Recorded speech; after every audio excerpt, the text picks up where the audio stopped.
Hello everybody, and welcome back to the second episode of Creators of Hyrule, the up-and-coming show at Zelda Universe. My name is Emperor Pete, also known as Peyton Garrett, and I'm your host here today on Creators of Hyrule. Here at Creators of Hyrule, we take some lovely creators from the community and we force them into a room for an hour and make them talk about the worst game series of all time. No one likes talking about it. The Legend of Zelda. Here today, we will be talking about the building blocks of a Zelda game. And who better to talk about the building blocks and what makes the Zelda formula than my guest who I've joined with me today, SuperMCGamer. Would you like to introduce yourself a little bit, MC? Yeah, hi, I'm MC. I've been a Zelda fan for a long time, but more as of late, I'm known here on the internet for producing an event called Zeldathon, where we play a bunch of Zelda games and sometimes not Zelda games, and also doing lots of fun stuff on my Twitch channel, including I've done challenges to beat every Zelda game in a month, and also a challenge to beat every Zelda game 100% on the stream, which, before you ask, yes, I did get that thing in Breath of the Wild. I did 100%, all of it. Wow, in a month. Congratulations on that. That's a feat in its own nature. Well, to be clear, I didn't do every Zelda 100% in a month. That one took me a little bit longer. I think that took me like 8 months, maybe a year, close to there. That took a lot longer. Makes sense. So, MC, how did you get into the Zelda series? You've been a part of the Zelda community for what feels like forever now. So how did it start for you? So the story I've always loved to tell is when I was very small, don't know exactly what age, my sister had a Game Boy and she had all sorts of games for it. She had the Tetris, everybody knows the Tetris, but she also had a copy of Link's Awakening. And I don't know how or why I did it initially, but I would always steal her Game Boy to play Link's Awakening. And it got so bad, and my sister complained to my parents enough that for my birthday, I got a Game Boy Color with Link's Awakening DX, and I was very happy. And from there, it just spiraled into Ocarina of Time and further into the series. And eventually, I got to take the step back and look at things like Zelda 1, A Link to the Past, Zelda 2. And that's really cool that I kind of had a non-traditional starting point. Actually, no, it's pretty traditional. Yeah, never mind. Now, with that in mind, we want our viewers to know the real MC here, and this question will tell a lot about you. What's your favorite Zelda game and why? Oh, that's a great question, because it has changed in the past a couple years. In fact, I think I officially made that decision after every Zelda 100%, that Breath of the Wild is my favorite Zelda game. A lot of people thought after I got all the Koroks, they'd be like, man, I bet MC's ready to, get rid of this game. Master mode, oh man, he did all Master mode, the trials. He probably hates this game. He's probably so frustrated with it. I'm like, no, I kind of want to do it again. And Wind Waker was my favorite for a long time, but Breath of the Wild inspired a lot of love for me, and for reasons I think we'll get into during today's show. Indeed. I have to be honest with you. When I did my 100% run in Master Mode, I finished, and I don't think I've actually picked up the game legitimately since. I was like, yep, I'm done with Breath of the Wild, now back to Twilight Princess as the shoe ahead of my gaming experience. Yeah. So if we're going to talk about the Zelda formula, we of course have to go back 35 years ago now? Jeez, I remember when it was the 25th anniversary. We have to go back to the beginning with the game that started it all. The open world crazy experience of Zelda 1. Yeah, that game is crazy when you look back and think about it a little bit, because when it first came out, it was a game that Miyamoto was, I think he was working on it while Mario Brothers was also still in production.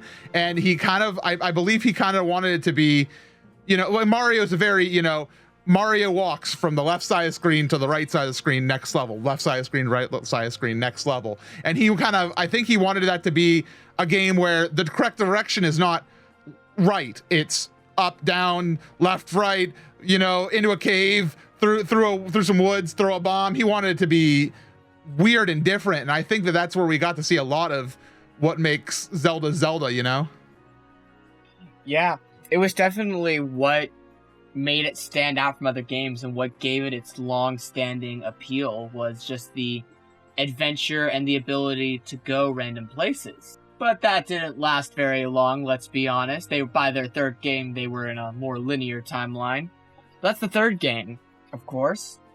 We gotta talk about one of the, 3 black sheeps in the family.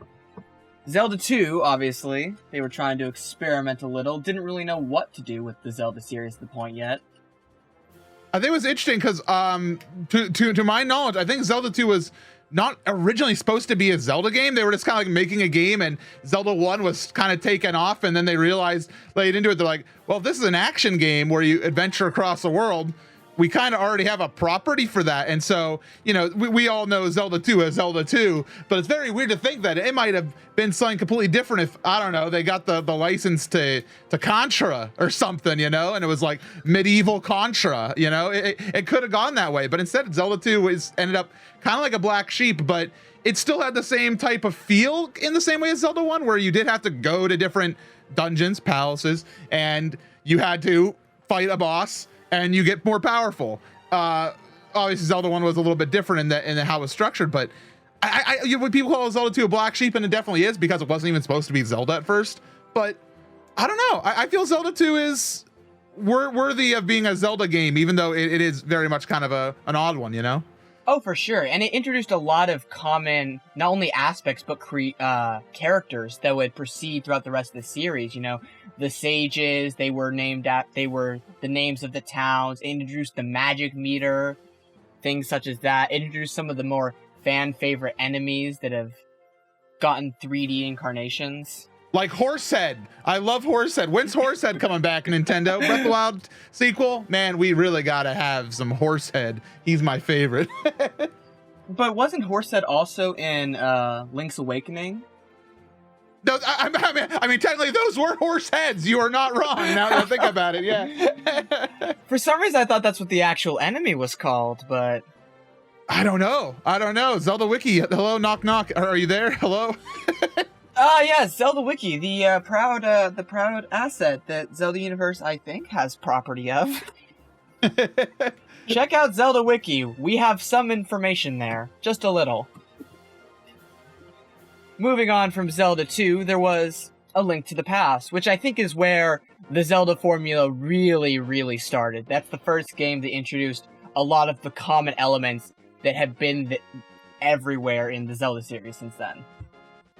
Yeah, and it's a really exciting game because not only did we see like the open world kind of return that we saw in Zelda 1 and the overhead camera style, but more than that, we saw progression and ways that Link could affect the world in more permanent ways. Like in Zelda 1, if you burned a bush and you walked off screen, when you came back, the bush was back. In this game, there was more things that you could like pick up some rocks and when you throw them, those rocks don't come back. Or when you open up the dungeon with the Book of Medora, that dungeon stays open. And the world started to be affected by Link's actions and you could see those stories start to unfold. So we started to take what we saw in Zelda 1 and gave it the depth I think it really needed to start solidifying Zelda as Zelda and what people really wanted to see from future Zelda games, Yeah, for sure. And it was definitely the beginning of the dungeon item craze. Like in Zelda 1 and Zelda 2, they had either magic or you got a few items in Zelda 1.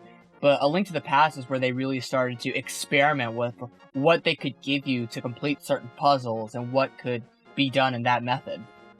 Including very optional things like I mean not all of them are optional. In fact, most of them are required. But like the medallions or the cane of Samaria and different the cape of whomstever he is. Is it just Magic Cape? It might just be Magic Cape. Yes, the cape of whomstever. Yeah, the cape of whomstever lets you be invincible. Things that aren't required, and there were some unrequired things in Zelda 1, obviously. Heck, you don't even need the sword until Ganon, but A Link to the Past really just took Zelda 1, cranked it up to 1,000, and actually gave it a story that is worth fighting for, I think. All right, gotta backtrack on that whole second. Did you say that you don't actually need a sword until Ganon? In Zelda 1, you can do the entire game swordless, but the only enemy that requires a sword to beat is Ganon. So you can do the whole game up till then. So that's what most swordless runs of the game do, is they get all the way to Ganon, they die to Ganon, and some people call it there, but other people will go get a sword, then beat Ganon. But like sometimes those swordless speedruns just end on dying to Ganon. Well, that sounds like a miserable time. It's cool to watch, not fun to do. All right. After A Link to the Past, there was a few games here and there real quick, including one that recently got a remake. You mentioned it a little bit earlier, Link's Awakening. Yeah, and Link's Awakening was if I got my history right, it was like developed during A Link to the Past, like after hours at first, because they just kind of had a lot of ideas and they're like, can we fit Zelda onto a Game Boy? No, that's not possible. And they'd worked on enough that they got to show it to the Nintendo higher ups, and they're like, oh my god, that's Zelda on the Game Boy. And sure enough, it became one of the more fan favorite titles. I judge it a little bit more harshly myself, but Link's Awakening, yeah, it kept the same basic formula as A Link to the Past, but also put it in a kooky, crazy universe that they could only dream up after they had been working on Zelda already for 8 hours, I think. Man, yeah. You know, handheld Zeldas, they don't exist. That's what I hear. I hear that only the 3D Zeldas exist.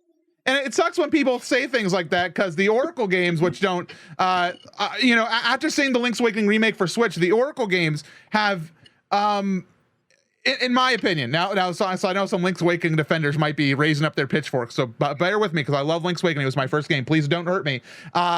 The Oracle games kind of took the Link's Awakening format and really, gave us more, gave us an exciting story that spanned 2 games with characters that you could really attach to it in more ways. And as much fun as Marin and Terran and the crew from Link's Awakening is, you get a lot more depth with things like Queen Ambi and Varen and Din and Eru. There's a lot more to those games that when I think back to them and I think about Ralph, nobody talks about Ralph from the Oracle games. Good character. I don't know. And I think that's all kind of branching off from that A Link to the Past style of this overworld pixel Zelda where you have an adventure, but there's a story with it and these items that you're finding in the dungeons. It very much was the formulation of the Zelda formula around that time. So much, in fact, that Capcom even took the formula.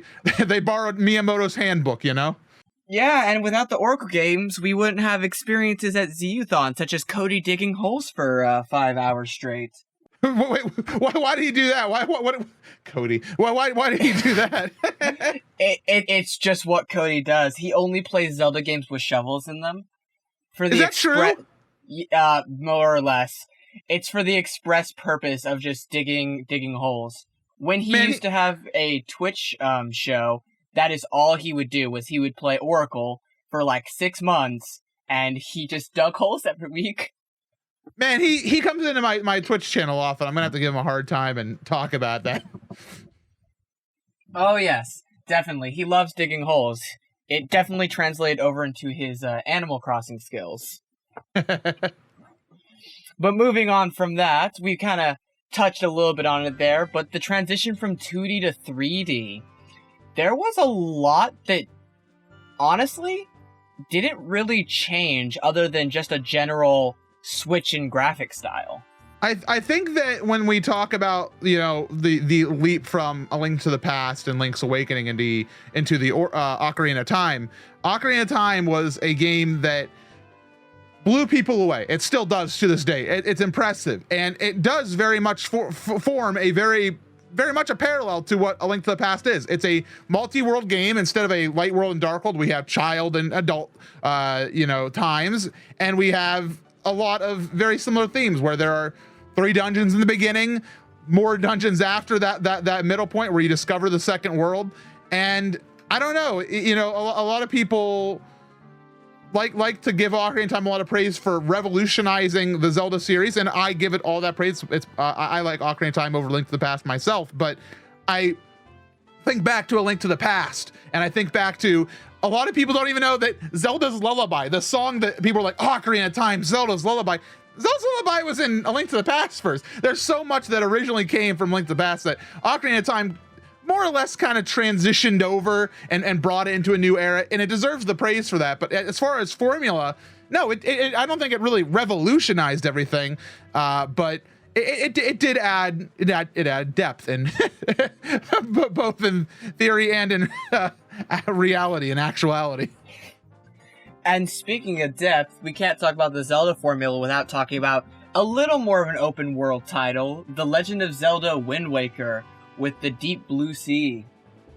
And Wind Waker is a game, and I don't know your thoughts on it, but Wind Waker was my favorite Zelda game for a long time, because when I think back to being a kid, when I think back to the early days of playing games like Link's Awakening and into Ocarina of Time, I think about a wide Hyrule. I imagine Hyrule in my brain and what I remembered it being to me as a child. And when Wind Waker came around, the huge sea to explore was amazing. Some people like to give a lot of crap to the sailing. That's fine. But what are your thoughts on Wind Waker's open world? Because it is different, and it's not quite what we'll eventually get to, but I think it still inspires that same spark of inspiration that we saw in early Zelda. Oh, I agree as well. I think it did, and I'm going to carbon date myself here a little bit. Wind Waker was probably one of my earliest video games in my childhood. And I definitely remember it vividly, especially comparing it to older Zeldas. It had that similar formula there, although be it a little smaller. It had the, okay, go do these dungeons with the item to unlock the next dungeon. But it also did have those moments of sailing around, seeing the fairy fountains, getting all these rupees from the Deep Blue. Yeah, and having Wind Waker kind of inspire adventure, especially for me when I think that was a title that was around during my formative years, you know, like the preteens and stuff, where I was like really looking for adventure, and I was excited, you know, as the type of kid to go out in the woods and you know, build forts and stuff, you know, and coming back inside when on a rainy day and having Wind Waker there where I could go on a grand pirate adventure and search the seas. That gave me a lot of feelings. And while Ocarina of Time I appreciate a lot more now, comparatively, why I think Wind Waker is more of a favorite game to me than Ocarina of Time is because Ocarina of Time had that sense of adventure, like the Hyrule field was vast and beautiful, but Wind Waker really gave me something interesting that I could put myself in the place of, you know? And even just looking at kind of the sea chart, it almost made you think of the grid view of the first Legend of Zelda's map. Looking at the first Legend of Zelda's map, it was a straight grid. It was a big box with each map having little individual things to do, some puzzles, some adventures. And I feel like the Wind Waker sea map is just a little bit of that, but just in island forms. Yeah, absolutely. And Wind Waker really did a lot of crazy stuff with the overworld that we hadn't seen yet. But yeah, you're right in that in terms of formula and Zelda formula, no, it was still we're still operating very much, and we're driving the Zelda formula into everyone's brain of go to dungeon, find item, find boss key, beat boss, next dungeon, repeat. But having the sea as like those interludes really provided you something exciting. Speaking of interludes, let's talk about a game with absolutely none of those. Let's talk about, in my opinion, the culmination and the purest form of the Ocarina of Time and A Link to the Past formula. I'm gonna get a lot of crap for this. Twilight Princess. So what are your thoughts on Twilight Princess? Do you like the game? Are you a fan of that one? I'm just a little bit of a fan. I am the proud owner of the 58th slot on the 80% speedrun of it. I'm feeling big with number 58. You know, you have to feel good about those numbers, because I think I'm like, what, 36 on Yoshi's Island leaderboard, and I have to feel proud about that game. I will always be a Yoshi's Island fan. But you know, Twilight Princess, that type of game, you're right in that it was more Ocarina of Time. I recently replayed Twilight Princess HD on stream, and I realized how much of it the game was. In the same way I think Ocarina of Time was trying to be like A Link to the Past, Twilight Princess was trying to be like Ocarina of Time. There were a lot of angry video game nerds out there talking about Wind Waker and how it was such a weird, different, cartoony game, and they're like, man, I thought Ocarina of Time was really cool. What happened to Ocarina of Time, you know? And so they really leaned into it. Obviously, they gave it a really unique story, and Twilight Princess is full of amazing characters with Telma and Renato and the whole Resistance crew. There's And there's a lot of depth to it, and what makes it exciting is how much it does feel like Ocarina of Time, but done in a more modern sense. But you're right. Once again, we have another game where it's the formula is here, the formula is strong, and the interludes, instead of being the seafaring adventure in this time, are more of I almost look at Twilight Princess as kind of almost like a Western, where we have these face-offs on the bridge with King Bulblin, and it feels more cowboy than, well, Wind Waker's pirates, you know? I mean, there was literally a Wild West shootout in the game. That's true. The Hidden Village, you know, I don't think it's trying to hide that fact, and I kind of like it. I'd go for any Zelda game where Link puts on a cowboy hat. I'm down for that. The big unfortunate thing, though, with the transition between Wind Waker and Twilight Princess is that it almost felt like kind of a step back. Like, Nintendo saw the response to Wind Waker and were just like, people don't want, you know, to go back to how things were with Zelda 1 and the open world aspect. They kind of want this more linearity. And that would transition to what we came to know as a lot of people's least favorite, at least, you know, big Zelda game, Skyward Sword. And I don't think it's fair that Skyward Sword gets the hate it does. I really enjoy Skyward Sword. When it first came out, I thought it was going to be my favorite Zelda game. When I finished it, I was like, this is going to be my favorite Zelda game. And as time has went on, you know, I got to reflect on the game more, and it didn't quite have the nostalgia factor something like Wind Waker had for me. And so it kind of, you know, lost that possibility. But Skyward Sword is an odd duck. It's definitely an odd duck, not only because of its forced motion controls, but it did take a little bit of a deviation on the formula, where sometimes the dungeon content is not in the dungeons. Sometimes what you have to do in the puzzles you have to solve and the enemies you have to fight are more incorporated into the world, where you see things like going to get the berry for Thunder Dragon Lanayru, and you have to go on that little adventure, which that is basically a dungeon. That's basically a little dungeon area and with dungeon puzzles and fights, but it's presented to you in a different type of form, which is a kind of a break on that formula. But I don't know. I really like Skyward Sword. I think Skyward Sword is a phenomenal game, and for the story it was definitely trying to tell, I think it was incredible. It's one of those games that make me wonder if that was one of the first Nintendo games that was more, you know, story first or gameplay first. Because very commonly, Nintendo focuses on gameplay first, and then the story is kind of an afterthought, which is why we're left with the confusing, convoluted, oh gosh, here come the comments, timeline issues. But you know, when we think about Skyward Sword, some of the earliest time we heard about Skyward Sword, there was a closed room developer meeting or something, like a producer meeting that Nintendo had at an E3. It was after they had done their whole presentation on stage, and they showed off artwork that had Link and Fi on it, but they didn't say this is Fi. There were theories of muck on, like, is this the Great Fairy? She kind of looks like the Master Sword. People were pretty dead on early on, thinking like, why does she look like the Master Sword? It's because she is the Master Sword. But it was really interesting to see that, because this was a time where, you know, they hadn't finished developing the game. They had not even shown off the gameplay demo yet, and we already had a teaser of Fi. So I think that there is some validity to the thought that Skyward Sword was developed a little bit more story first than what Nintendo usually does, which is gameplay first, story comes after. And I think it was for the better, honestly. I think Skyward Sword story is remarkable. The music is remarkable. The game has a feel that it has a very Wind Waker type thing with the sky instead of the ocean, just not done as well, in my opinion. But it also has a lot of just really great story building like Twilight Princess had, and some of the best dungeons in the series, in my opinion. We talked about kind of the standard 3D Zeldas, but let's take a step back and talk about some of the more different Zelda games across the timeline. Let's go back to, say, Majora's Mask, which, in my opinion, was very similar in format to other Zelda games, but there wasn't really a whole lot of real, quote, item deviation per se, if that makes sense. Yeah, no, the format of Majora's Mask is still the Zelda formula. It's done in a whole new format. It absolutely is with the time system.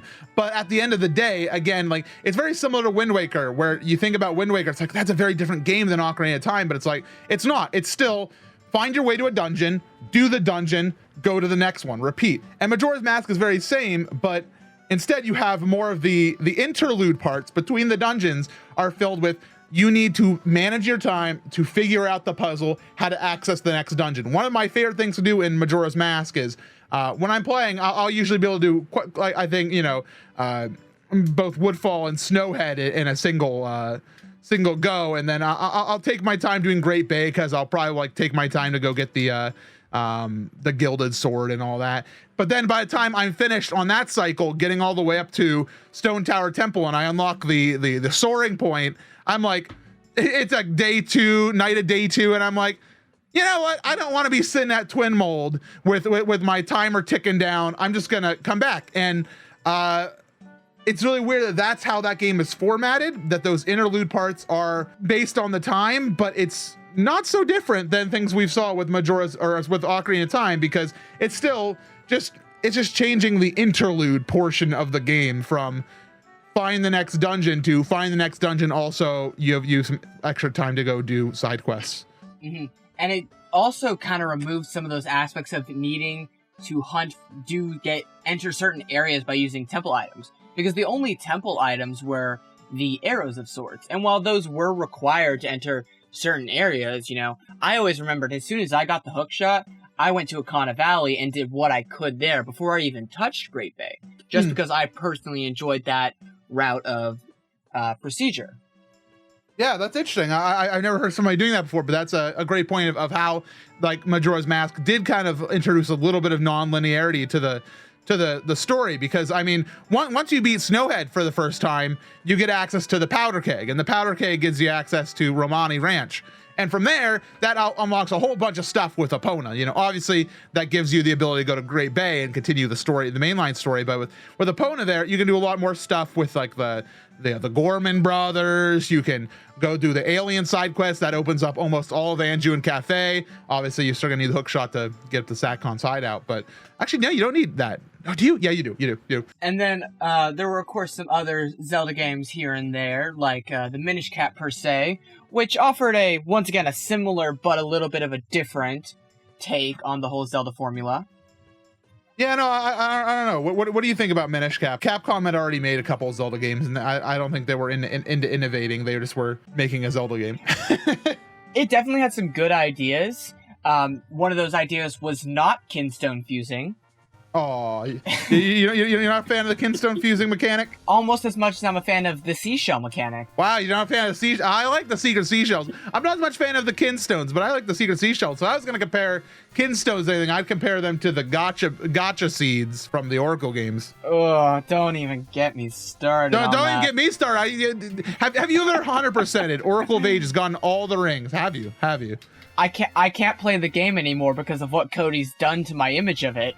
Oh, all the shoveling. Well, I'll give you a little preview here, just for the cast. There is a ring in the Oracle games that you need, and the only way to get it is to do the Goron dancing minigame. People already are like, groaning.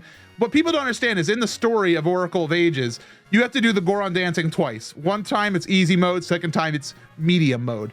There is a hard and a very hard mode that come after that people don't know about. And it was so difficult to beat this Goron dancing minigame that I couldn't play it using my Game Boy player. I had to, for my stream, put it into an actual Game Boy Advance and point a webcam at it so I could have that low of lag to get it precisely done. Because usually in Goron dancing, you can mess up 2 times before they kick you out. This, you can't mess up any times. And so you're saying, wow, MC, that must have taken you so long. It must have been so frustrating. It very much was. But here's the kicker. Even if you beat it, there's only a 33% chance you'll get the exclusive ring to that minigame. So I beat it once, and I did not get the ring, and I had to go do it again, and it was awful. It was absolutely probably the lowest point of the entire every Zelda 100% challenge. And so I want everybody to think back to their least favorite mechanics of Zelda, like kinstone fusing. And just know, there is worse out there, and be glad you haven't done it. Yeah, but I really feel like Minish Cap was definitely a very standard Zelda game with the whole enter temple, get item, get out of dungeon, with just a very kind of cutesy and very lighthearted story to kind of tie it all together. Yeah, absolutely. It's nothing that innovates. It's nothing like, obviously, you know, the actual shrinking and stuff. It brings some fun gameplay, but it's not trying to reinvent the wheel. And you know what? I'll take Zeldas that don't reinvent the wheel over ones that make bad decisions. Speaking of bad decisions and reinventing the wheel poorly, let's talk about the DS titles. And you know, Phantom Hourglass Spirit Tracks had, you know, that central dungeon mechanic of this Tower of the Ocean, or Temple of the Ocean King, and Tower of Spirits, and obviously they improved on it after Ocean King. But looking back, you know, having that temple you return to is a good idea, and you know, Nintendo's always trying to do something new and exciting with Zelda.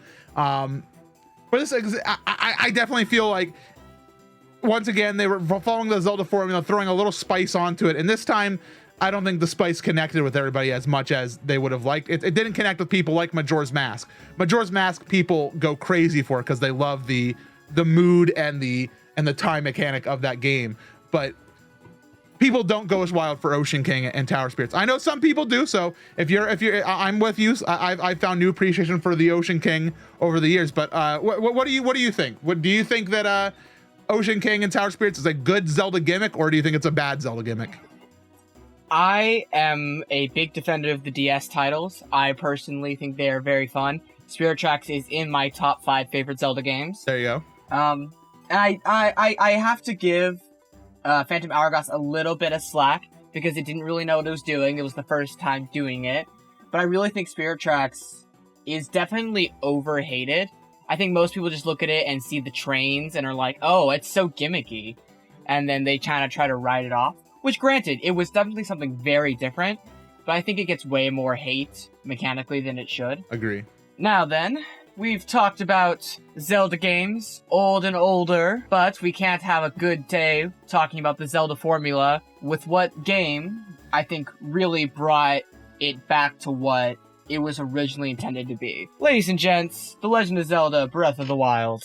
Yeah, and when Breath of the Wild released, people were skeptical, and there are still people who are very much against Breath of the Wild because it brought us back to some of the earliest feels that, at least for me, got me attached to the concept of The Legend of Zelda. Things like Link's Awakening was, to me, a very interesting world, and then it was stepped up with Ocarina of Time and, you know, taking things from 2D into 3D, and then with Wind Waker, which what I fell in love with, I saw a world of, you know, exploration and possibility where you never know what island, what the next island will bring you, what treasures it'll have. And obviously when I was young, I hadn't yet played Zelda 1, but obviously Breath of the Wild is trying to give us those feels of Zelda 1 where there's a wide open world and you don't know what's behind every corner. It is the least linear Zelda game there is. And I'm a huge fan of it, honestly. And I agree. Coming right off of Skyward Sword, which was a phenomenal game, but a really linear one, it was incredibly thrown into this really open world with so many things to do and so many incredible sights to see. It's overwhelming at times, like just how much Zelda love you can see put into Breath of the Wild. I mean, if you want to talk about Zelda love, why the game really stands out to me as being such a huge love letter to the entire series that in ways that other games weren't. You see things like the map is named after a bunch of characters, like each area has like little names and references, and people went crazy over them during the first week launch. They're like, oh my gosh, this lake is named after Prince Rivali, you know, for the Rito guy, and Prince Rivali. I'm sorry. There's also the one named after Kamali, and there's ones everywhere. Like there's Tuft Mountain, and it's like there's references to everything, and that's like just a small taste of it. But, you know, there's little great references like Lon Lon Ranch destroyed, you know, right in front of the castle. And there's just a lot of small things that make you really appreciate that game in a way that the other Zelda games were very standalone. And this game is standalone as well. You can play without any other Zelda knowledge. But if you are a Zelda fan, this game makes you feel right at home. It tucks you into bed and it gives you a nice glass of chocolate milk, you know? Chocolate milk before bed. I don't think I've done that one before. You haven't lived. You haven't lived. You got to try it. but yes, it was definitely a very open love letter to what it was. And it made the white flags fly for the timeline theorists. The white flags were everywhere. No one knew what to think about Prince Kamali and Prince Rallis, two very different timelines, being in the same game. Like, how is this possible? But you know, when in times that have happened since then, it's, you know, Nintendo's given us the, I don't want to say the coward's way out of, it happens in the future sometime, and it's like, okay, Aonuma, I get what you're doing. You gave us Skyward Sword, you gave us our little timeline book, and now you're just like, I'm peacing out for a bit. You guys will figure it out later. And you know, maybe Breath of the Wild sequel will make it abundantly clear where this game is. We don't know, but it's just it's a great game for people who just want to enjoy Zelda and the Zelda story. And like, while it does celebrate the entire Zelda series, it also is not dependent on the rest of the series, and that makes it kind of more agnostic timeline wise. And I like that, honestly. It's a great place to introduce people who may have not played Zelda before. Now, a lot of people refer to as Breath of the Wild not only be a great innovation to the Zelda series, but an innovation on open world gaming in general. Do you feel like that's a true statement? Yes, I do, because I've had the chance to play games like Skyrim, which is like the other primary example people like to point to when they talk about overworld. And I haven't played Witcher, but a lot of people like to point to that as well. But in the world of Breath of the Wild's open world, it does something that I think is different than other games, where it's as open as they dang can go, with the idea of, if you see it, you can go there, and with the idea that everywhere you look is beautiful and everywhere you look is exciting. And what I talked about when I was earlier on, I was talking about how when I was young, I had a picture of Hyrule in my brain, and Breath of the Wild gave me the Hyrule that was in my head for the first time ever. Like, some games gave me some feelings that I like Wind Waker's adventure pirate feel, or Twilight Princess gave us some bigger, you know, Hyrule field sections, but this game gave me Hyrule. Like, I wasn't getting the trimmed down experience. This is Hyrule. And with a series like Zelda, it's very important that you nail the world that it is. And we finally got, I think, the fantasy world that we wanted. I fully agree. I really feel like it was great being able to see all these different cities, and the seamlessness of it was the most important thing. That there wasn't ever really, you know, a lot of loading zones other than the shrines, other than the temples. It was all just a very seamless experience of, this is Hyrule, this is where the Ritos live, this is where the Zora live. And it was just an incredible experience. It definitely takes me back to some of my favorite video games. Yeah, absolutely. And I think, kind of moving on from that, because you mentioned like the shrines and things, one of the biggest complaints, and you know, I'm a Breath of the Wild defender, but I understand one of the biggest points of contention in the world of Breath of the Wild, and one thing that people will even go to lengths to say, it's not a Zelda game. And I first of all, that's the most ridiculous thing I've ever heard. But second of all, the dungeons not being as traditional. And, you know, we've had a lot of traditional Zelda dungeons in our time. And, you know, Skyward Sword shook things up a little bit. Majora's Mask had a weird time system. Phantom Hourglass and Spirit Tracks had these returning temples that you came back to.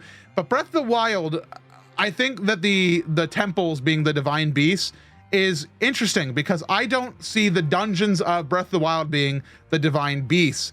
I think they're a part of it. I think the dungeons of Breath of the Wild are the shrines, and I think it's the world. When you think of what is a dungeon in The Legend of Zelda, you think of puzzles, you think of themes, and you think of battles, which is something that you see in Breath of the Wild, in the shrines and in the overworld. And I think that more than anything, the exploration factor and the themes and the things you see are contained within the world. And I think the world is one giant dungeon in ways, with you know, these little rooms.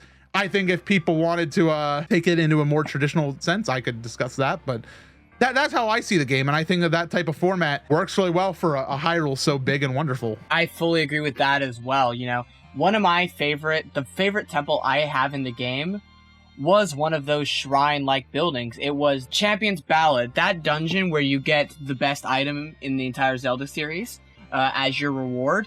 It had what I felt like was a true like Zelda dungeon with a true Zelda boss in the Breath of the Wild sense. Yeah, for no doubt that the final trial section is like the absolute best that game has done in terms of making a Zelda dungeon, by giving us that whole area with the the final battle against Monk Maz Koshia, and it was absolutely amazing to have something like that in the game for people who may not have gotten what I think the developers were intending with Breath of the Wild and the idea of dungeons, with the idea of shrines and the way it was formatted. So having that as a cap to the whole experience of, this is a Zelda dungeon that you want. This is, it's not entirely what you want, but it's us taking that Divine Beast formula and tuning it more to what you guys have been complaining about online. I think that gave it a nice compromise, a nice handshake with the community that everybody can agree on is the best part of Breath of the Wild's dungeons. And I agree. And moving on to the Breath of the Wild sequel, like we were talking about earlier, I think those type of dungeons were what we will see a lot more of in it. Those kind of more Divine Beast-esque dungeons, but with just kind of that more dungeon feel to it. Yeah, I agree with you. I think that they're going to take their time, because one of the complaints that people did like to raise, and I agree to an extent, is that the Divine Beasts, thematically are very similar. The shrines all have the same music and overall look. Obviously, they're laid out differently, and they're, unique themes in terms of like fire versus water versus thunder, Blade Ganon, etc. But they are all made up of pretty much the same textures. They all look pretty dang similar. And if you're not a major Zelda fan, you're not going to walk into like you're going to tune into a live stream and you're like, what dungeon are you in? Me, I could look at it and be like, that's Thunderblight, dungeon. That's Naboris rather. And other people, they tune in and be like, I don't know where this is. What is this? Not everybody knows the name of every dang, shrine in the game. I don't. But, it's interesting when you look at the game, because it does feel a little bit uninspired in those type of places. I'm not too bothered by it myself. I don't think it's worth docking points, but I can see why people would be upset. And so when I think of Breath of the Wild sequel and what they're going to do with dungeons, I think they're going to give us experiences that combine the best of Breath of the Wild, where we find unique dungeon-like content throughout the adventure, but they also give us those bigger set-piece moments like we saw with the Divine Beasts, or the final trial, and also with, past Zelda games where we had exciting dungeons like Ancient Cistern and Skyward Sword, which was so unique and exciting and had mechanics, or things like Stone Tower Temple that had, this very weird feel and a mechanic that you could only get in that dungeon. I think we're going to see more of that. On top of just general dungeons returning, traditional dungeons, do you think we're going to see some more traditional elements returning in the Breath of the Wild sequel, such as kind of those more in-depth side quests, or maybe some pieces of heart? I don't know. Returning? I really don't know, because again, when going back to what I was saying a little bit earlier, with Breath of the Wild sequel, a lot of people are wanting Breath of the Wild 2.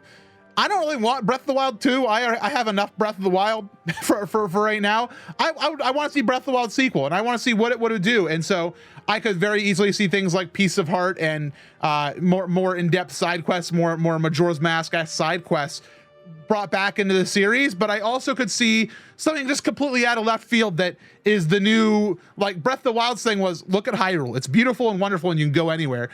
The Breath of the Wild sequel might be entirely something different, where it could be something along the lines of, there are monsters that are adapting and changing and like becoming different. They're not just changing colors anymore. They're learning. They're getting new attacks. They have intelligence that they are learning through your entire adventure. And that could be something that comes out of left field that we're not ready for. We don't know how to deal with, and that as Zelda fans, we can't even predict. We can't predict, and I think that whatever the Breath of the Wild sequel comes up with, whatever elements they bring back, we're in for a treat. And I'm really excited for it to not be Breath of the Wild. I'm excited for it to be the Breath of the Wild sequel. And I love the story of Breath of the Wild, and I love the look of it. So more of that I'm excited for. But in terms of mechanics and items and things like that, you know what?